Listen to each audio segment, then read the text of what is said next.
Ah, que legal. Bom dia, pessoal. É um prazer estar em mais uma live, né, do curso da Unicesumar, com o tema aí Observatório Social, aprender um pouquinho como funciona, né, quais são os objetivos do Observatório Social.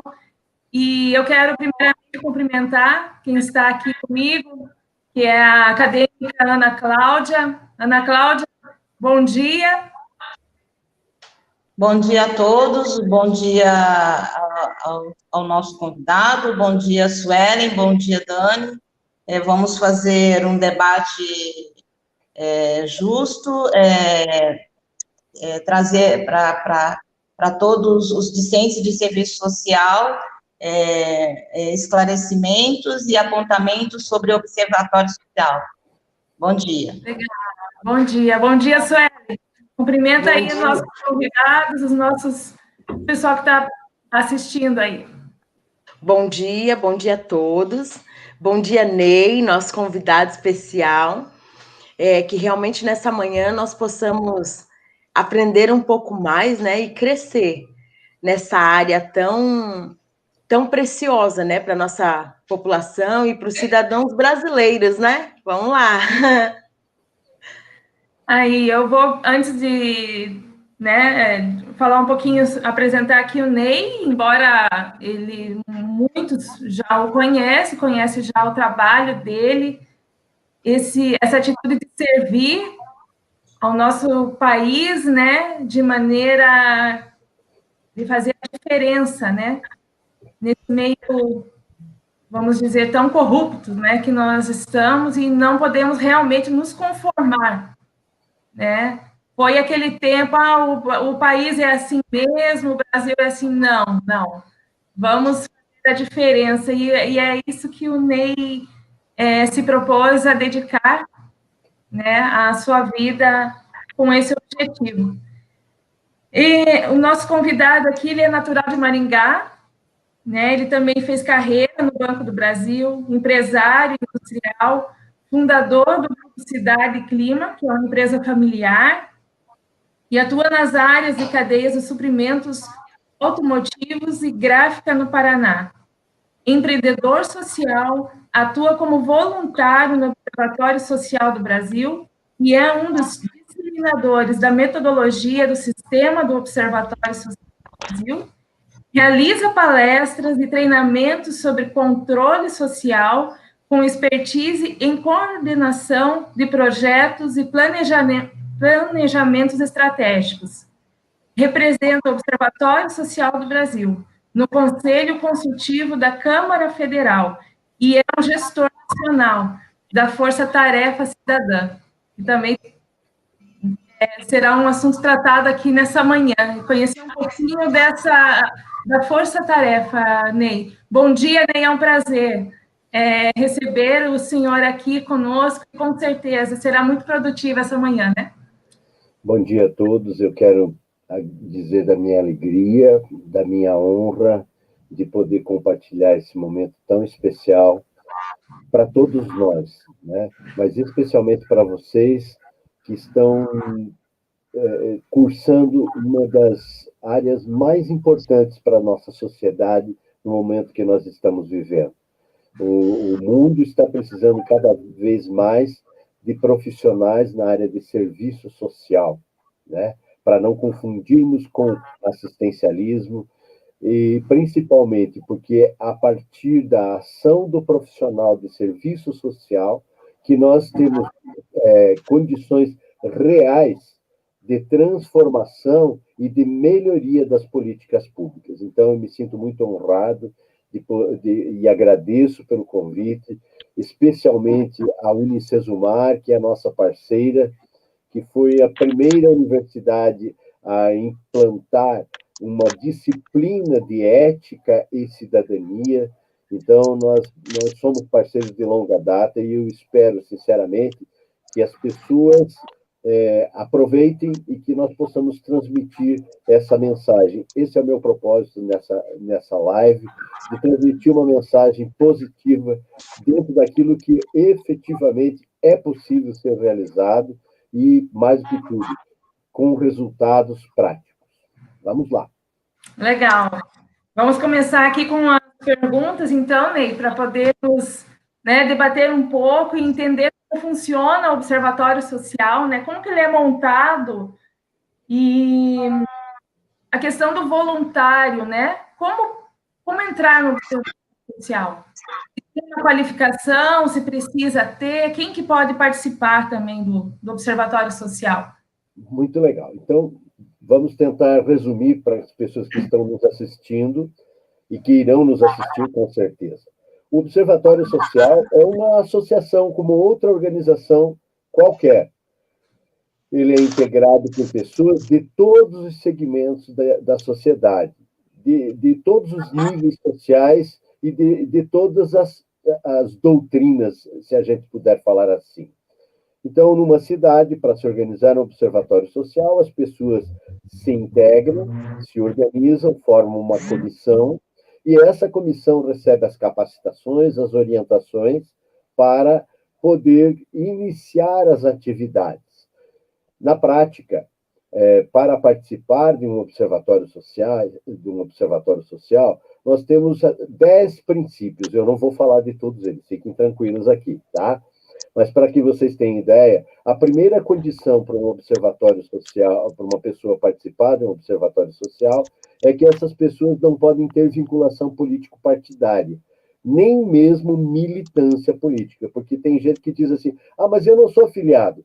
Sim, você não é filiado, mas você é um militante. E nós, no Observatório Social, não temos nada contra os partidos políticos.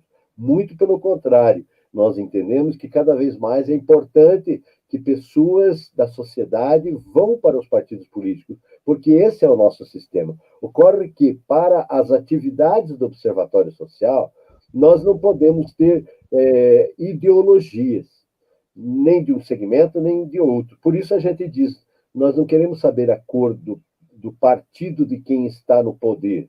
Nós queremos contribuir para a eficiência da gestão pública. Então, os observatórios sociais, eles seguem uma metodologia padronizada e têm por propósito justamente atuar preventivamente no controle dos gastos do dinheiro dos nossos impostos, trabalhar também com foco na educação cidadã, na educação fiscal, na disseminação dos conceitos e conteúdos de integridade, né? Seja na escola, na universidade, nas empresas e nas organizações do setor público. Num outro ambiente, o Observatório Social também vai trabalhar para melhorar o ambiente de negócios e na qualificação das pessoas. A gente vai falar sobre isso. Então, quem tem interesse em participar do trabalho do Observatório Social, entra no site do osbrasil.org.br, preenche lá, tem um íconezinho, chama-se Faça Parte. Então, você preenche teu nome, deixa teu endereço, alguém do Observatório Social vai ligar para você para fazer algumas perguntas, né? Por quê? Principalmente nessa época agora, depois da eleição, há muita gente que liga para o Observatório Social e diz assim, como é que eu faço para criar o meu observatório? Eu fui candidato a vereador, eu era candidato a prefeito, perdi a eleição, mas eu quero acabar com o meu adversário. O observatório não vai acolher esse tipo de voluntário, né? Por quê? Porque o propósito não é político, o propósito não é político partidário. O propósito é melhorarmos as políticas públicas. Então, para ser um voluntário, a pessoa tem que ter vontade de participar, tempo disponível, e aí, uma vez que ele se torne voluntário, a gente vai identificar qual é a área de interesse que ele gostaria de trabalhar mais. E aqui eu aproveito a oportunidade, estendendo um pouquinho essa resposta, para dizer assim, pessoal, qualquer cidadão, qualquer cidadã que tenha vontade de ajudar a mudar a história da sua cidade pode participar. Eu sempre dou exemplo de alguns exemplos bem legais, assim, de pedreiros, de donas de casa, que já ajudaram a mudar a história na sua cidade. Lá no Nordeste, em Picos, no Piauí, tá? acontecia uma situação muito chata. Toda sexta-feira, os filhos de uma determinada senhorinha chegavam em casa com muita fome. E ela falava, nossa, mas o que está acontecendo? Vocês têm a merenda na escola? Daí os filhos disseram para ela, olha, mãe, não, na sexta-feira não tem merenda escolar. E ela foi conferir, e realmente, na sexta-feira, a empresa que fornecia alimentação escolar não entregava merenda. E essa dona de casa, né, essa dona de casa levou isso para o Ministério Público, levou isso, e por isso nasceu o Observatório Social lá. E o que acontecia? A empresa que fornecia a merenda, ela recebia pela merenda dos 30 dias do mês inteiro. Mas na sexta-feira eles não entregavam. E a merendeira não tinha o que oferecer para as crianças. Por isso que as crianças chegavam com fome em casa. Então eu digo, uma dona de casa ajuda a mudar a história. Então, nós temos espaços, nós temos metodologia, ninguém vai sair fazendo denuncismo, há todo um código de ética, um código de conduta que a gente repassa para as pessoas, ninguém trabalha sozinho. Mas nós atuamos dentro do nosso 10º princípio de forma imparcial, impessoal e sempre de maneira propositiva. Então, por isso que eu digo, quem quer ser voluntário do observatório pode ser um pedreiro. Em Cascavel, um pedreiro conseguiu descobrir que estava havendo um desvio na construção de uma marginal que derrubou a cúpula do DENIT há 8 anos atrás. Por quê? Porque ele viu, o filho dele era estagiário de direito, estava fazendo estágio no Observatório Social, e ele viu que tinha alguma coisa errada naquela obra. E ele, pedreiro, pela experiência, percebeu que tinha alguma coisa errada. Pediu ao filho, olha, leva isso para o observatório, já que o observatório verifica, e não é que o observatório foi olhar e realmente a marginal que tinha sido contratada para ter 9 metros de largura, acabou sendo construída com 7 metros. Mas o recurso não foi reduzido, reduziu a largura da estrada, mas não reduziu o valor. Quantos milhões isso dava? O que esse pedreiro fez foi que ele alertou para uma situação que não estava acontecendo só em Cascavel, acontecia em várias regiões do Brasil. E isso levou ao Ministério Público a abrir um procedimento maior que derrubou a cúpula do DENIT e toda uma quadrilha que estava instalada no DENIT no Brasil inteiro.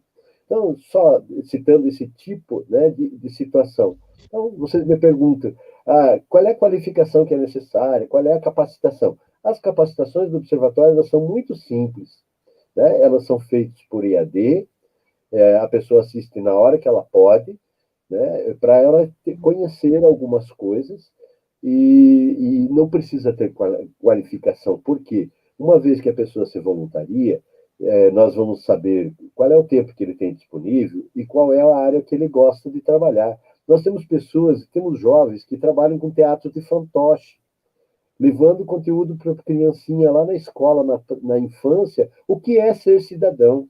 E ele chega em casa, essa criança, dizendo para a mãe, para o pai, para o avô, hoje nós fomos ao teatro. Qual é o teatro? Teatro da cidadania. E aí a criança já começa a saber o que é ser um vereador, o que é ser um prefeito, por que é que nós precisamos ajudar a cuidar do patrimônio da nossa cidade, da praça, do jardim, da escola. Porque é isso que nós precisamos disseminar na sociedade. Conceitos de que a cidadania, essa palavra tão usada, ela está em todas as nossas ações do dia a dia. Então, qualquer pessoa que queira contribuir, ela pode ajudar dentro da sua área, dentro do seu tempo. Tem gente que nem no Brasil mora e é voluntária do observatório. É assim que funciona. Legal. Já falei demais, né, moçada? Vamos lá.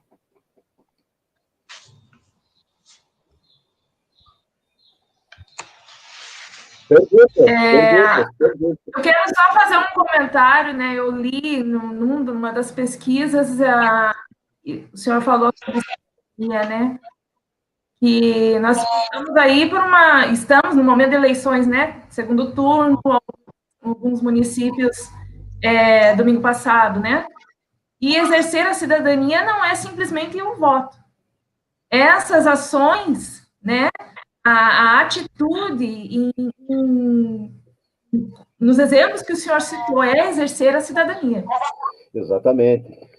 Muitas pessoas acham que, eu não vou me incomodar, eu tenho que me preservar, eu não vou votar porque eu vou pegar Covid. Ok, passou a eleição, as coisas continuam do mesmo jeito, você não tem segurança, você não tem saúde, não tem um monte de coisa. E você começa a reclamar no WhatsApp, no Facebook, no Instagram. Gente, você é o culpado pela fila do SUS, porque você paga essa conta e não faz nada para mudar. E a oportunidade que você tem de mudar, você se omite. Então, a sociedade brasileira é muito covarde, tá? E não faz aquilo que deveria fazer. Então, nós precisamos, na verdade, exercer essa cidadania, começando a debater dentro da nossa casa que atitudes eu estou tendo em relação a tudo que está acontecendo no nosso país e que exemplos eu estou dando para aquelas pessoas que estão à minha volta. Então, é nessa perspectiva que nós acreditamos, e especialmente em época de eleição, muita gente fala, eu não vou lá, vou votar. Gente, mesmo que a gente não consiga mudar isso de uma eleição para outra, mas nós precisamos entender que as transformações da sociedade, na história da humanidade, elas não aconteceram assim, num passe de mágica. É uma construção que começa dentro da nossa casa, no exemplo que nós damos para os nossos filhos, na forma como nós estimulamos as nossas crianças a participarem dos movimentos, dos grupos de jovens, das políticas estudantis. Então, se nós não criarmos, não estimularmos o desenvolvimento das habilidades, das lideranças, nós vamos continuar com os que estão aí. E então, nessas épocas de eleição, eu até procuro não falar muito, porque a gente é mal interpretado. Mas, na verdade, o exercício do voto nada mais é do que a grande oportunidade que nós temos dentro da nossa cidade, no nosso bairro, da nossa vila, de dar uma oportunidade para quem realmente já demonstrou que merece a nossa confiança e que sabe trabalhar pelo bem comum e não querendo mais um cabide de emprego, usando de demagogia barata, transformando a função do vereador numa profissão para criar cabide de emprego para os seus correligionários. Então, é isso que é o grande câncer da sociedade brasileira, a falta de capacidade dos partidos de formarem líderes de fato, para que nós tenhamos uma representatividade mais legal, pessoas íntegras, comprometidas com a sociedade, com o bem comum, e que realmente tenham a dignidade e a honradez de representar as pessoas que lhes conferiram a confiança pelo voto. É assim que eu penso e é assim que eu vou continuar imaginando e trabalhando nesse país. Agradeço pelas colocações, né? Eu quero ver aqui a pergunta, Ana Cláudia. Diga lá, Ana. Sim. O Ney, ele iniciou falando sobre a força-tarefa, e a força-tarefa, ela soa como uma definição, tem uma definição muito forte. O nome é muito forte, né? Daí eu queria saber do Ney quais são as ferramentas adotadas, quais são os mecanismos para que a força-tarefa ela possa ser propositiva e assertiva perante a sociedade civil.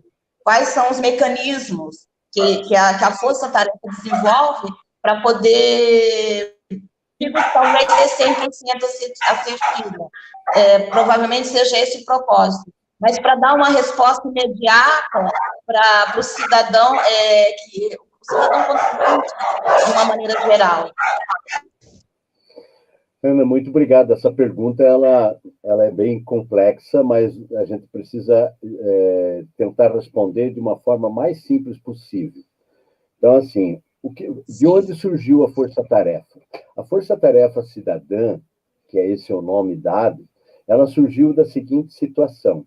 Iniciou a pandemia, né? E os gestores públicos precisavam ter mais agilidade nas ações de prevenção, para evitar a corrupção. Então, o prefeito precisava comprar álcool gel, máscara, comprar equipamentos para hospitais, dotar uma série de coisas. E, então, o governo federal, junto com a Assembleia Legislativa, eles publicaram uma lei chamada 13.979. O que essa lei previa? Essa lei previa que aquelas burocracias que inicialmente existem para que os prefeitos possam efetuar despesas, ela flexibilizou as compras emergenciais. Justamente porque o prefeito não podia esperar 2 meses, parecer jurídico, projeto e tudo mais. Ocorre que, na contramão do propósito da lei, empresários corruptos e políticos corruptos entenderam que essa era a grande oportunidade para pôr a mão no dinheiro dos nossos impostos. O governo federal disponibilizou recursos, né? E não foram poucos os recursos. E aí começaram a surgir empresas que queriam pôr a mão nesse dinheiro. E foi esse o grande problema. E o outro problema mais sério, né? Empresas que vendem vinho estavam vendendo respirador. Papelaria estava vendendo cesta básica. Sim. E qual é o problema disso tudo? O problema é que a Lei 13.979 previa que o prefeito pode flexibilizar as compras, mas ele não está isento, a lei não exime o gestor de cumprir procedimentos básicos. Primeiro, ter uma justificativa para a compra, fazer uma pesquisa de preço e prestar contas para a sociedade. Sim. E o que aconteceu? Os nossos voluntários, né? Nós somos hoje mais de 3.500 voluntários no Brasil, são mais de 150 cidades, começaram a dizer o seguinte: olha, nós não estamos conseguindo acompanhar os gastos da Covid, porque as informações não estão no site, a gente manda ofício à prefeitura e ninguém responde, e o prefeito alega que as pessoas estão trabalhando em casa e tudo mais. Nós levamos isso, então, o Observatório Social do Brasil não faz nada sozinho, gente. Nós fomos consultar e fomos cobrar dos órgãos oficiais de controle como que nós iríamos resolver essa situação. Eu estou contando a história de como surgiu a Força Tarefa Cidadã. Então, nós vamos conversar com o Tribunal de Contas da União, com o Conselho Nacional do Ministério Público, com a ATRICON, que é a Associação dos Tribunais de Contas, e a resposta que nós tivemos: olha, nós já publicamos e já encaminhamos para as prefeituras as recomendações de como fazer essas compras. Sim, nós entendemos e nós já vimos essas recomendações. Agora, a pergunta que nós fazemos é: quem vai fiscalizar para saber se essas recomendações estão sendo cumpridas? Sim.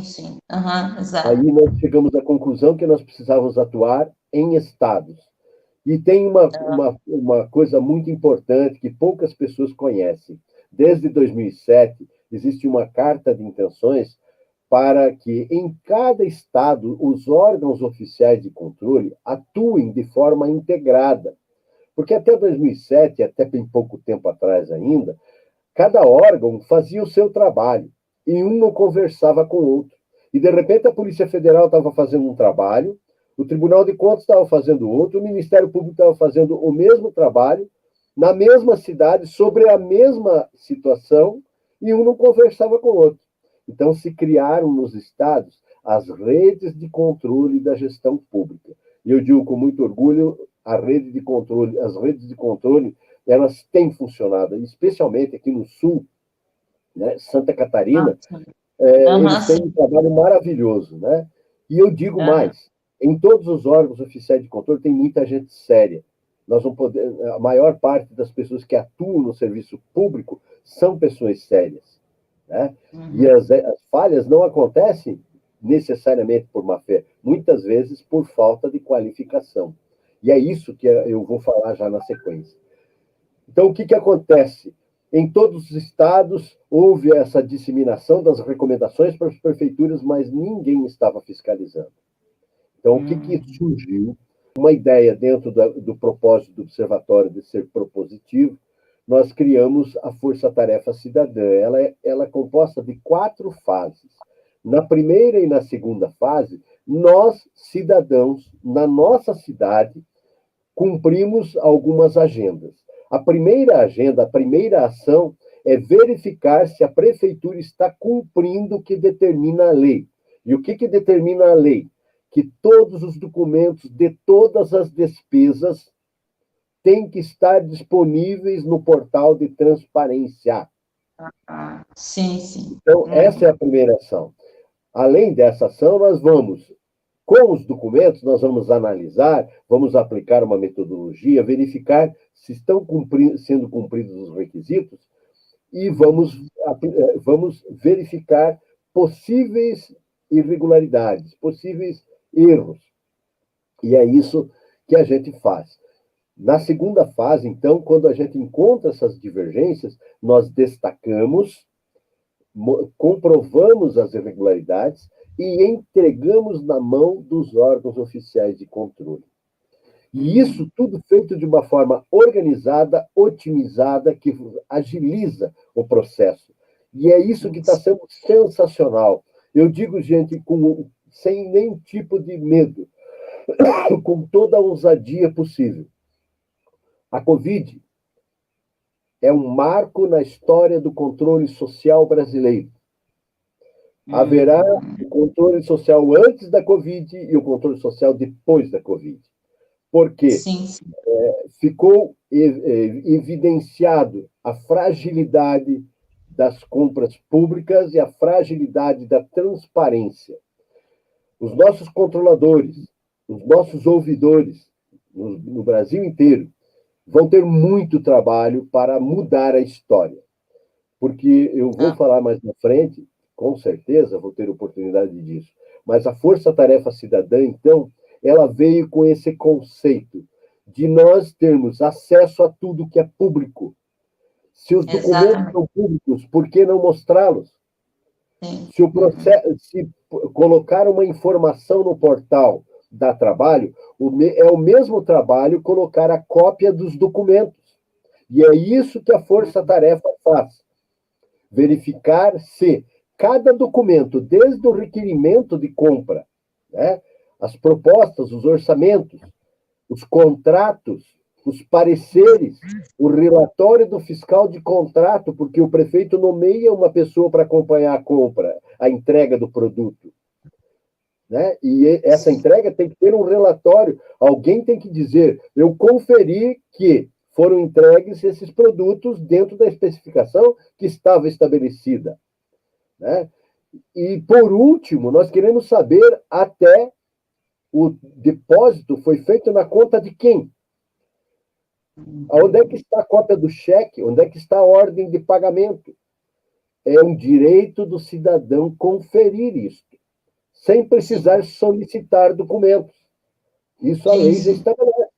Então, é nessa perspectiva que surgiu a Força Tarefa. E os exemplos, os resultados estão sendo extraordinários.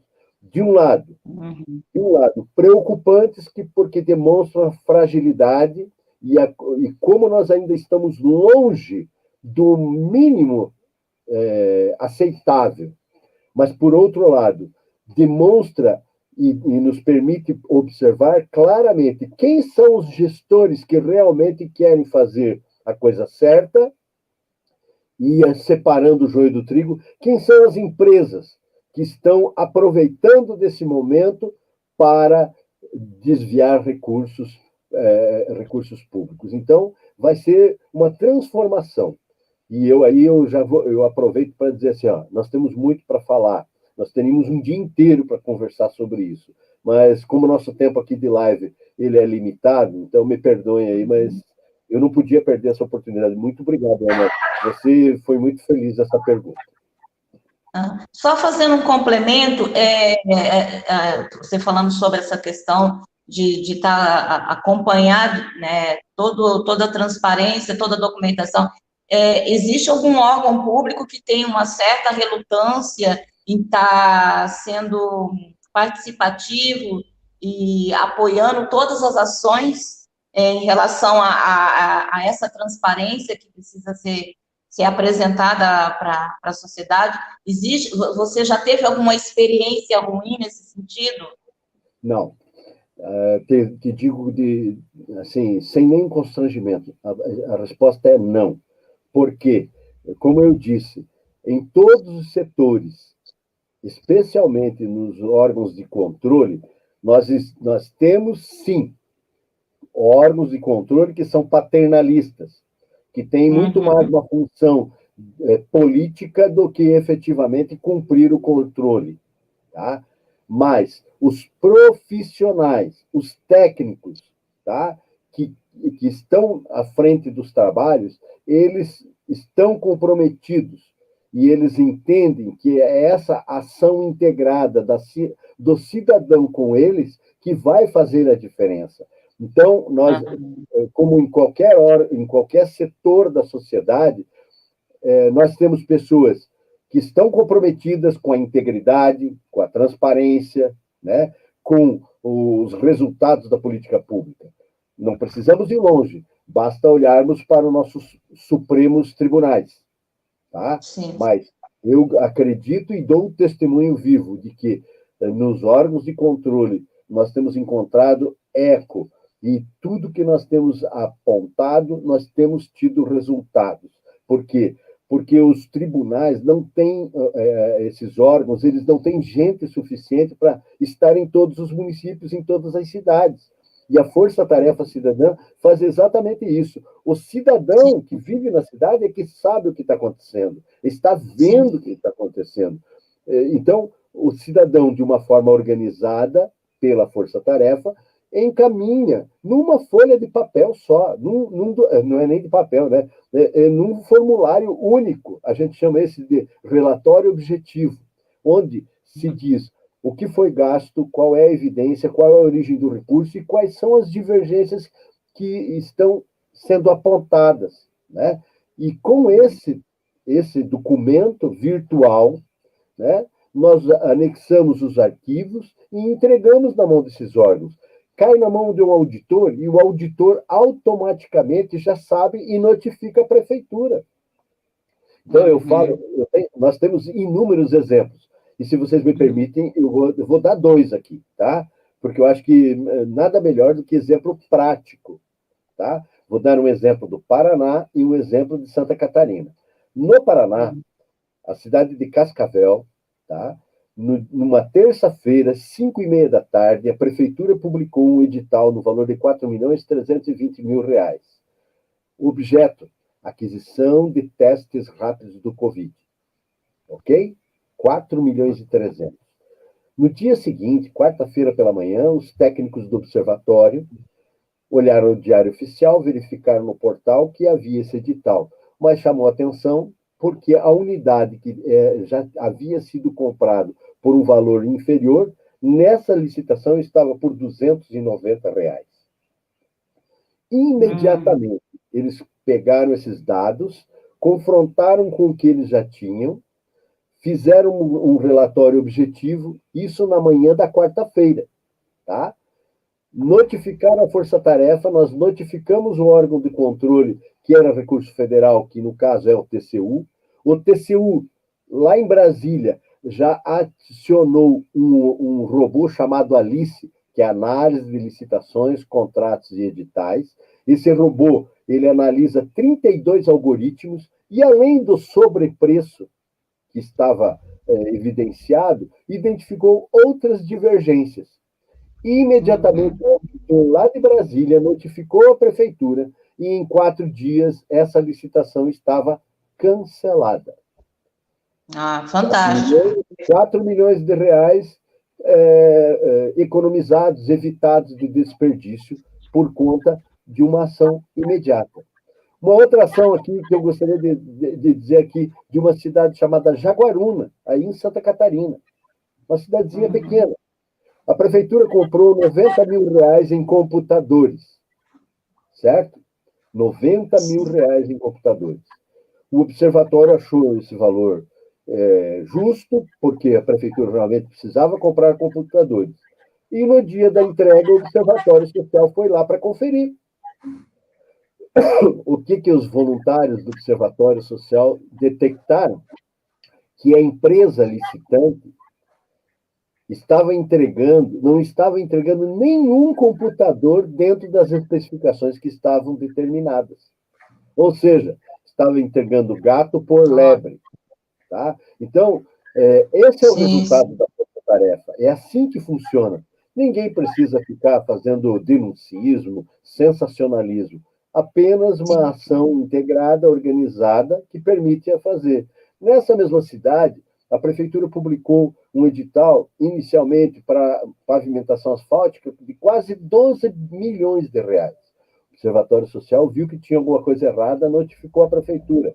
Ela refez o edital e publicou já em outro formato, que não cabe ao caso aqui agora, né? Uma outra modalidade, e o observatório contestou. Só que da primeira para a segunda já teve uma economia de 800 mil reais. Mesmo assim, a concorrência que foi lançada, ela estava na modalidade equivocada. E o observatório tentou suspender, não conseguiu. Acionou a força-tarefa, Tribunal de Contas do Estado agiu e, em 5 dias, o processo estava cancelado. Então, é assim que funciona, Ana, essa metodologia. De um lado, o cidadão fazendo o seu papel, organizado, entrega na mão de quem tem competência para atuar, seja o Ministério Público, Polícia Federal, Tribunal de Contas da União ou Tribunal de Contas do Estado, e esses órgãos, dentro das suas áreas, quando é necessário, eles se integram nas ações para agir preventivamente. Não adianta a gente reclamar os 33 milhões dos respiradores depois que foi pago e depois que se descobriu que a empresa, né? E foi um prejuízo, né? Então, nós precisamos agir antes que o leite derrame, porque depois não tem como fazer mamar para as crianças, né?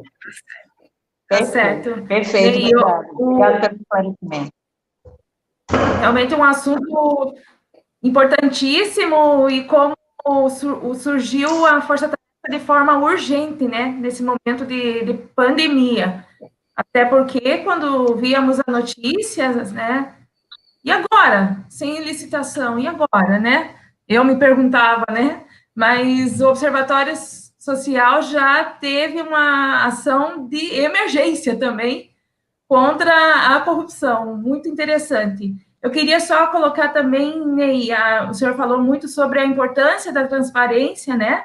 E a questão também, uma vez, numa das entrevistas, eu escutei de que acabou o tempo do portal da aparência. O que nós queremos é a transparência, né? E realmente acabou esse tempo dessa enganação, do engano, né? O que nós queremos é o tempo de portal de transparência e também a lei do acesso à informação, né? O que os órgãos, ali, um exemplo, os portais colocam ali a solicitação da sociedade, não é um favor, é fazer cumprir a lei, né? E essa lei da informação aqui, ela precisa estar disponível. Eu anotei que ela precisa ter autenticidade na informação. Muito bom, muito bom. Nossa, né? E eu obrigado. Vejo que a informação para nós, como sociedade, é muito importante. É o que faz nos despertar. Né? Daniele, eu quero dizer para vocês e agradecer por essa abordagem, porque em lives, normalmente, isso não é tocado na profundidade que nós deveríamos. Eu gostaria de dizer o seguinte, ó, anotem aí 3 números, tá? 12.527, 13.979 e 14.035. A Lei 12.527, ela é de 2011. O que acontece em relação aos portais de aparência é que no interesse de algumas pessoas, se entendia e se divulgava como lei de acesso à informação informações ou dados. E deixava-se de observar o que estava contido no parágrafo 3º do artigo 8º da Lei 12.527, que diz que os gestores devem publicar na íntegra todas as informações, desde o CNPJ, todos os dados dos contratos, das despesas, e seu respectivo processo. Ou seja, todos os documentos da fase interna e da fase externa das compras. E era isso que ninguém tinha atentado. Graças à Covid, a Lei 13.979 destacou esse parágrafo da Lei 12.527 e mais do que isso, o próprio Tribunal de Contas da União determinou aos órgãos que, num prazo de, no máximo, agora 5 dias, toda e qualquer despesa, depois de efetuada, tem que estar com todos os documentos disponíveis. E é isso que você usa a expressão, né? Vai mudar os portais de aparência para os portais de transparência. Por quê? Nós partimos do pressuposto da boa-fé, do princípio da boa-fé. Os gestores, então, contrataram empresas para disponibilizar as informações que atendessem ao que a lei determinava. Então, os sistemas foram criados para puxar do processo as informações, mas escondiam os documentos. Escondiam não na má-fé, mas ocorre que, por conta de não estarem disponibilizando os documentos, muita gente desonesta se aproveitava disso para entregar gato por lebre e para, inclusive, desviar recursos. Então, essa é a grande diferença. Você tocou no ponto mais certo, Daniela. Tá? A partir de agora, o cidadão não precisa mais pedir documentos. É obrigação do gestor disponibilizar todos os documentos. Nós precisamos saber quem foi que deu o parecer técnico, quem foi que deu o parecer jurídico, quais foram as empresas que apresentaram os orçamentos. Muitas vezes a gente pega orçamentos que foram feitos iguais, tá? Só para fazer de conta que tinha sido feito um orçamento. Então, a evolução está exatamente nisso. Então, gente, a 12.527, eles conseguiram fazer algo maravilhoso para a sociedade brasileira. Talvez tenha sido a coisa mais importante. E nisso ninguém está isento. Acabou a história do sigilo. E acabou essa história do sigilo. Tá? Nós queremos saber quem foi o fiscal de contrato que o prefeito designou para acompanhar a obra. Quem foi o fiscal de contrato que está designado para acompanhar se a merenda escolar está sendo entregue? Quem são as pessoas responsáveis por acompanhar o asfaltamento, a obra, a coleta do lixo, a prestação de serviços, o transporte público? Então, nós sabendo disso, nós temos como cobrar do fiscal de contrato. Está lá no artigo 67 da Lei 8666. O fiscal de contrato tem a obrigação de registrar em livro próprio todas as ocorrências de qualquer contrato. Ocorre que, nas prefeituras, o fiscal de contrato nem sabia que ele era fiscal. Quanto mais o pior, ele só assinava a nota fiscal para dizer: eu conferi e recebi. E a triste realidade está exposta. Vocês podem entrar no ícone da Força Tarefa, no site do Observatório do Brasil, tem um trabalho feito em Santa Catarina, pioneiro no Brasil. Tá? Mais de 90% dos municípios de Santa Catarina não atendem o que determina a Lei 12.527. E não porque há má fé dos gestores. É que existia uma cultura implantada de aparência. Ah, mas as informações estão lá. Tá, como é que eu vou conferir se essa informação é verdadeira? É por isso que nós descobrimos que tinha empresa importadora de vinho vendendo respirador. E por isso que a gente está vendo papelaria fornecer cesta básica para a prefeitura. Será que ninguém vê que alguma coisa está errada? Será que não tem ninguém na cidade que forneça cesta básica? Tem que ser uma papelaria? Então, minha gente, as ferramentas estão aí. Agora cabe a nós, cidadãos, fazermos a nossa parte. Né? É assim que eu... Certo. Tem um comentário aqui, a Lilian Souza, dizendo é momento de reflexão. É reflexão mesmo, né? Obrigado, Lilian. Você tem toda a razão, é isso mesmo, tá? É exatamente isso que a gente precisa... O pessoal está participando. Tá, o pessoal está participando, concordando e colocando aqui que está excelente a live, Ney. Eu quero agradecer vocês pela oportunidade, tá? Muito obrigado. Tenho certeza que a Sueli está se segurando ali. Ela quer fazer também uma pergunta, Sueli, por favor. Com certeza. Antes de eu fazer a minha pergunta, eu quero te dizer, Ney, que eu estou muito, muito feliz por essa live, né, por essa consciência cidadã. E eu quero começar, antes da minha pergunta, trazendo uma frase que você falou e que me marcou, que foi: torne sua indignação em atitude. Essa frase tem me marcado muito, porque eu vejo que isso você tem feito. E isso é o compromisso de todos nós como cidadãos, né? É realmente fazer com que a nossa indignação não fique só nas redes sociais, mas que elas sejam transformadas em atitude. E através da consciência, que é isso que essa live tem trago, que através dessa consciência nós possamos realmente transformar tanta indignação da nação brasileira, do cidadão brasileiro, em atitude. E você trouxe para a gente a questão das empresas, né, que vendem vinho, que começaram a fornecer respiradores, e as papelarias que venderam cestas básicas, né, durante esse tempo de pandemia. Dentro desses exemplos que você trouxe, Ney, eu tenho uma pergunta. Qual é o nosso papel? Qual é o papel da sociedade, né, diante do enfrentamento desses desafios? E em relação aos recursos públicos, como agir de forma consciente?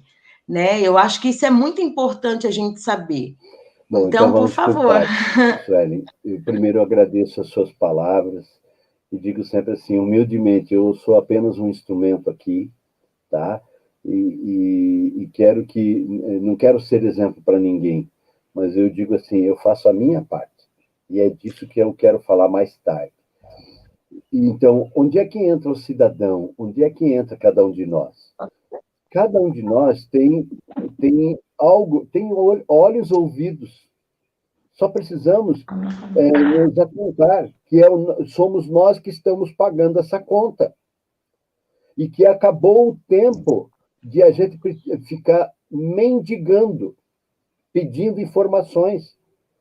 O gestor, o prefeito, é o empregado número 1 de cada cidadão na sua cidade. Só que para a gente exercer essa cidadania, nós não podemos também achar que agora eu vou agir de qualquer maneira. Não, nós temos que ser ordeiros, disciplinados.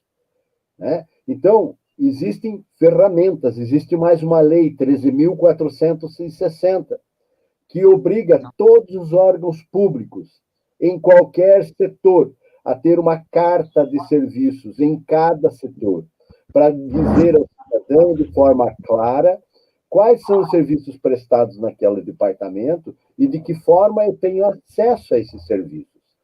Você citou a questão da informação.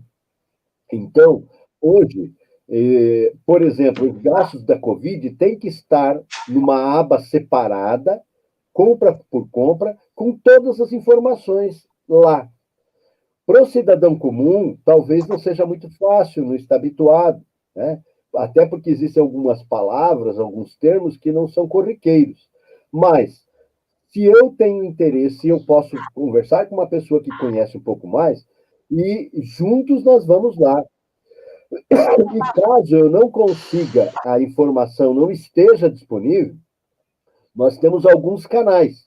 O primeiro canal que você deve utilizar é a ouvidoria do município, tá? E você tem o direito de denunciar, de reclamar, ou até mesmo de fazer elogios, porque tem muito lugar que a gente é muito bem entendido. Obrigado, parabéns. Isso mostra que tem gente séria trabalhando no setor público. Quando a gente não encontra, ou quando tem alguma divergência, os canais de denúncia são a ouvidoria, a própria Câmara Municipal, o Ministério Público, o Tribunal de Contas. Olha, nós temos exemplos fantásticos dos tribunais de contas.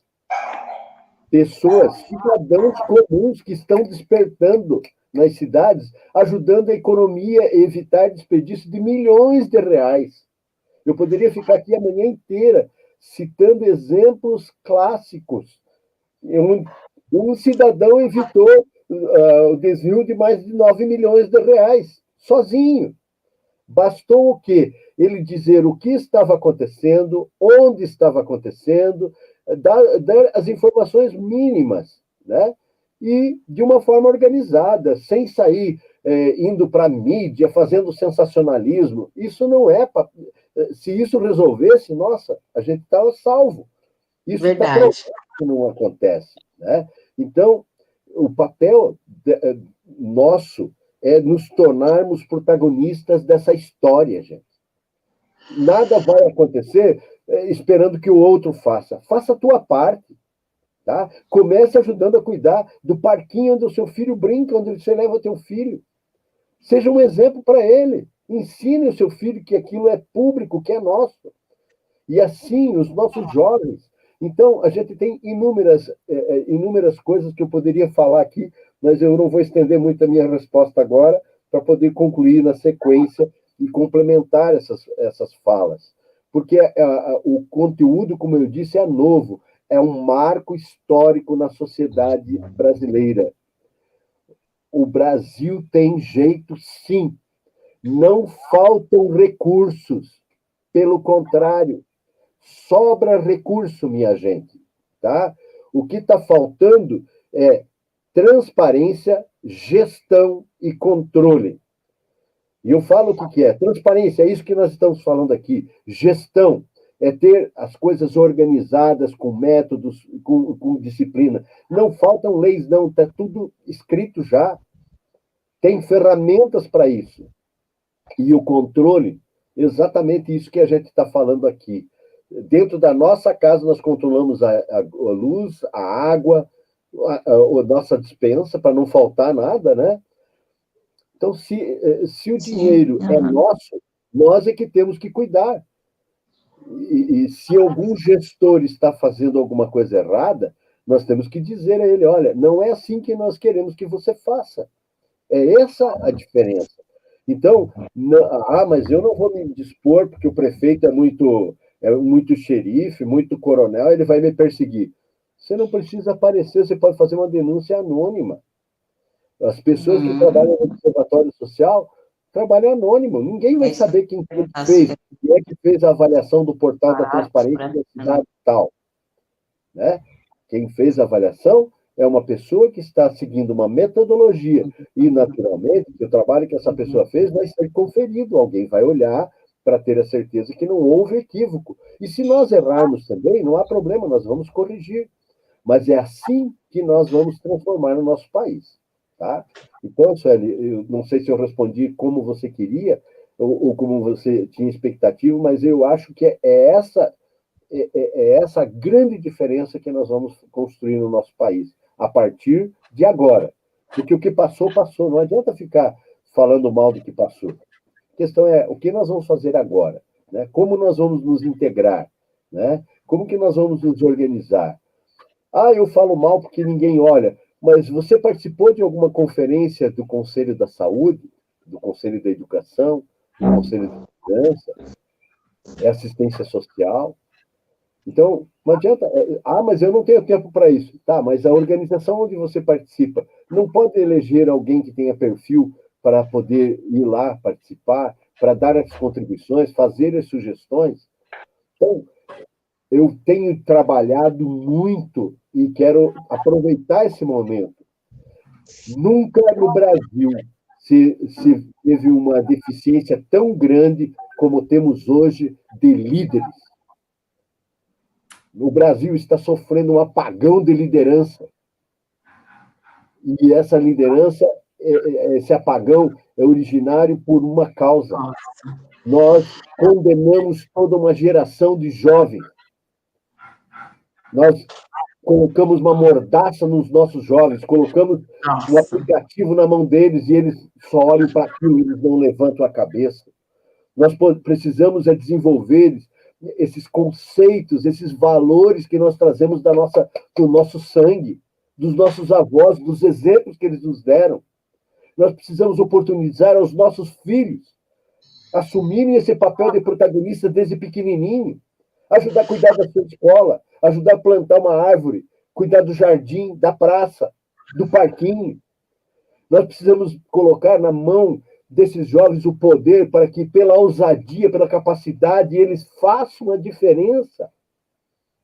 Ao contrário, nós temos os coronéis, os donos de partidos e as pessoas que ocupam espaços em entidades para interesse pessoal, para status. Nós precisamos forjar, desde a mais tenra idade, cidadãos íntegros, comprometidos com o bem comum. É isso que as universidades têm que trabalhar. Por isso a gente parabeniza o Unicesumar por ter uma disciplina como ética e cidadania.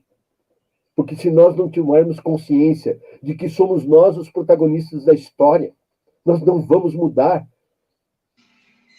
E aqui tem algo que eu digo sempre, gente. Algo que eu considero da maior relevância. Se nós estamos aqui hoje, nós somos privilegiados, porque os nossos antepassados, os nossos avós, nossos bisavós, sonharam isso para nós. E qual é o sonho que nós temos hoje para essa juventude, para as crianças, para a nossa terceira, quarta, quinta idade? Que legado nós vamos deixar? Então, gente, temos muito para falar, muita coisa para fazer. Virou um discurso isso aqui, me perdoem, e vamos voltar para o foco aqui. Bom, Ney, como você mesmo disse, né, eu ainda teria muitas perguntas para fazer, até mesmo essa questão da liderança mesmo, né, eu concordo muito com você, e realmente eu sou uma pessoa que eu busco muito, né, assim como as minhas colegas também, a ser referência, né, nesse tempo para as próximas gerações. Quero encerrar minha fala dizendo que foi riquíssima a sua contribuição diante da minha pergunta, e muito obrigado mais uma vez por tudo. Obrigado, Sérgio. Joia. Eu quero deixar agora o Ney. Ney, nesse momento, né, a gente vê a hora voando, né? Existe alguma coisa que o senhor gostaria de colocar que não foi colocado e é importantíssimo, né? Para que, né, nós possamos ter conhecimento e ver aos seus olhos aí a paixão pelo trabalho é realmente engrandecedor. Obrigada. Ana, Sueli, Daniele. E todas as pessoinhas que estão nos assistindo, que vão nos assistir. Cada um de nós recebeu lá no seio da nossa mãe quando nós fomos gerados, começou uma caminhada de amor. Nós fomos criados dentro da nossa família. Nossos pais fizeram tudo que puderam para nos encher de carinho, de amor. E nós tivemos essa evolução graças a eles. Essa palavra amor, que às vezes é banalizada. Mas junto com esse amor, nós recebemos algo muito maior, que o mundo está vivenciando agora, que é essa evolução, essa transcendência. Nós recebemos o dom divino da vida. E cada um de nós, em algum momento dessa vida, haverá de parar para pensar qual foi o propósito de Deus para me colocar aqui onde eu estou agora. Cada um de nós tem uma luz. E é essa luz que nós precisamos colocar no mais alto lugar do mundo, para iluminar as pessoas, para inspirar. Cada um de nós precisa iluminar. Onde há luz, não há treva. Se há corrupção, na verdade, a corrupção é a ausência de integridade. Se existem mazelas, é falta de confraternização, de compaixão. E é disso que nós precisamos encher o nosso coração. E em cada palavra perceber que nossas palavras, nossos gestos, nossas atitudes são sementes. E se cada um de nós pudermos irradiar isso, nós vamos transformar a humanidade. Sem conflitos, com diálogo, compreendendo que existem diferenças, sim, mas que também precisamos entender que as oportunidades estão aí para todos. E que se alguém quer a sua oportunidade, precisa lutar. Nada vai acontecer do acaso. E eu quero encerrar, então, dizendo do fundo do meu coração, gratidão a vocês.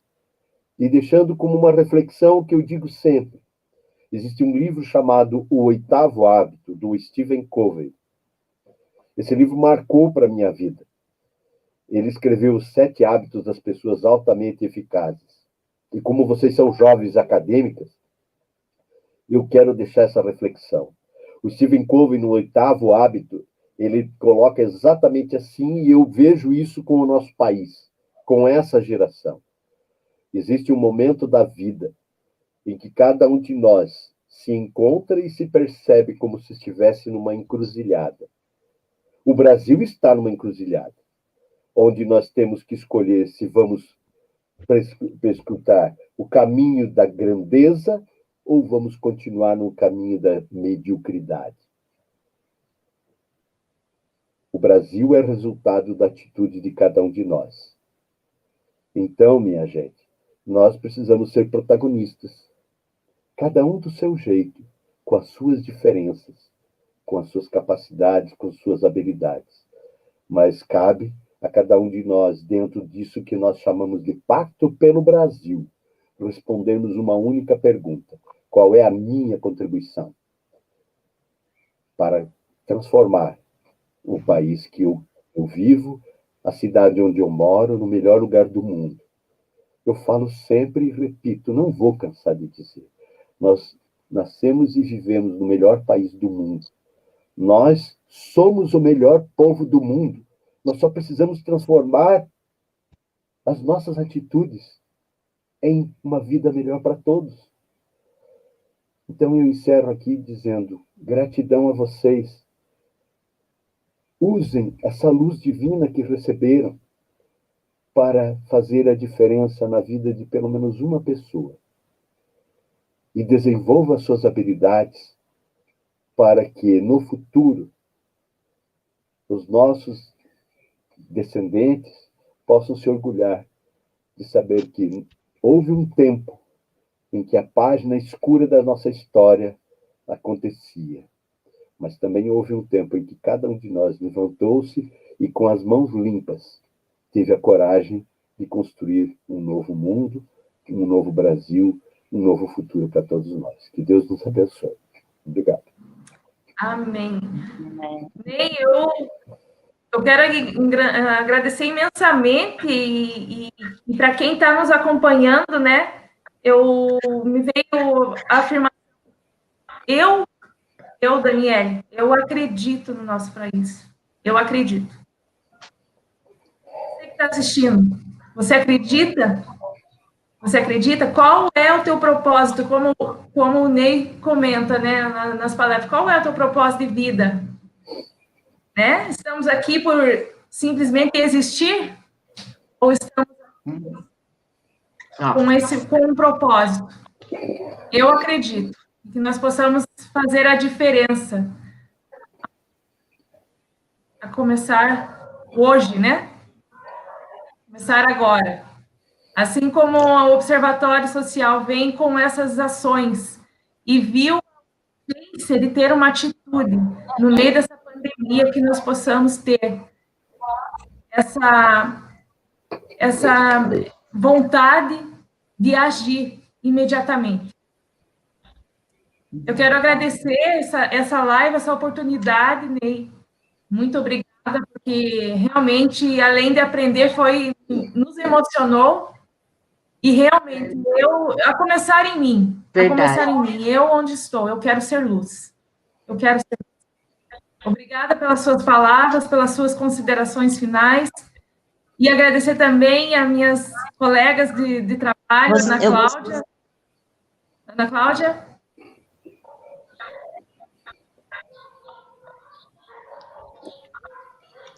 Ana Cláudia, ela... Eu gostaria também de fazer o meu agradecimento, agradecer o Ney e dizer o quanto foi desafiador.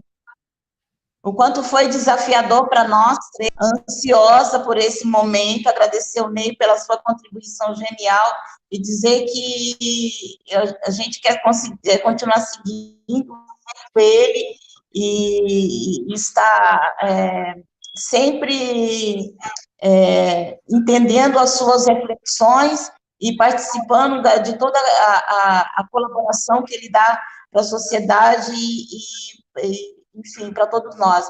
Eu queria agradecer a Suelen, queria agradecer a Dani e especialmente ao Ney. Muito obrigado por esse momento, meninas. Muito obrigada. Pessoal, tenham um excelente dia e que possamos trazer conosco a reflexão. Eu deixei nos comentários o link. Eu acho que alguns já preencheram.